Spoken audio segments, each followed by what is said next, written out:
Hi, VandenBerg, fund manager for TaliMar Income Fund I. Common question that I'm getting from investors is how liquid is a mortgage fund and how do I get my investment out of a fund?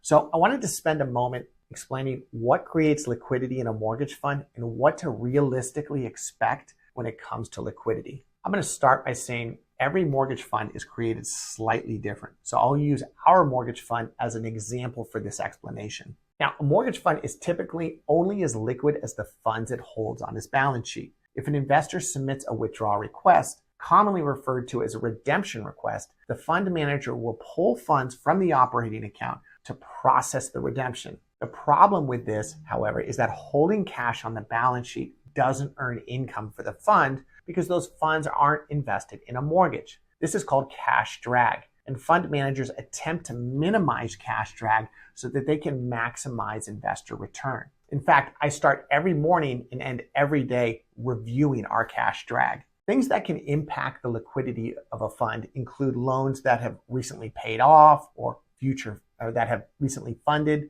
deposits from interest income earned by loans in the portfolio, outgoing construction draws, inflow and outflow of investor capital, to name just a few. And trying to balance all of the incoming and outgoing funds can become a full-time job. It takes a lot of forward projections and use of historical figures to accurately gauge future cash demands. For example, historically, we've had 10% of our portfolio turn over every month. So knowing that our current loan portfolio balance is about $95 million, I can reasonably anticipate about $9.5 million of incoming funds from payoffs. Additionally, we earn approximately $750,000 in interest income and approximately $2 million of new investor capital coming into the fund. That means I can expect a little over $12 million in new inflows. Also, knowing that we fund between about $10 to $15 million per month in new loans, we could run a difference of approximately $2 million plus or minus based upon incoming funds.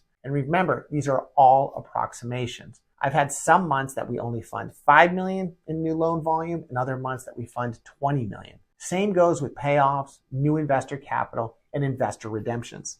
So how do we balance out all of the outgoing and incoming funds? Well, the answer is a credit line. The credit line allows us to borrow against the loan portfolio to ensure that we meet future financial obligations to our borrowers and investors. An example of this is, let's say we commit to funding a loan that we don't have the liquidity on our balance sheet to fund. We can draw from the credit line to fund that loan and then pay down the credit line from a future payoff. So how does this answer the question about liquidity and redemptions? Well, it all comes down to the liquidity on the balance sheet at the time of the redemption request. When the portfolio is performing as normal and there's not an abnormal number of redemption requests, the liquidity of the fund remains strong. It's when that perfect storm hits, when redemption requests exceed payoffs and new investor capital, that delays can start to occur in redemptions. We call this a run on the fund.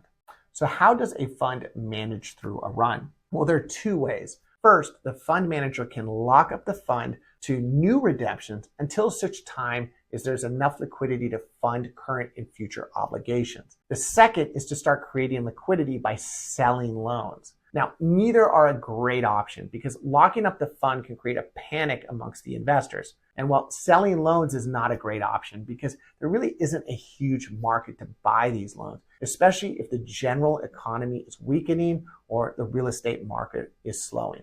A good example of this was in 2008 when the housing market started to weaken. Many funds found themselves illiquid due to the large number of redemption requests. And with a weakening housing market, the value of the loans they held dropped considerably. So really, the only option that fund managers had at the time was to lock up their funds until there was enough liquidity to repay investors. We also saw a run, though not nearly as large, during the start of COVID. So back to the original question about liquidity. Liquidity is created by a healthy turnover of the loan portfolio, along with interest income in the inflow of investor capital. Fund managers must continually measure liquidity requirements with the need to maximize investor returns. In normal times, mortgage funds can be a relatively liquid investment, but a weakening economy can create concern amongst investors, increasing the number of redemptions and impacting liquidity, which is why I tell investors a mortgage fund is liquid until it's not. And when investing in a mortgage fund, always make sure you have enough liquidity to ensure any lockup in the fund won't place an undue financial burden on you.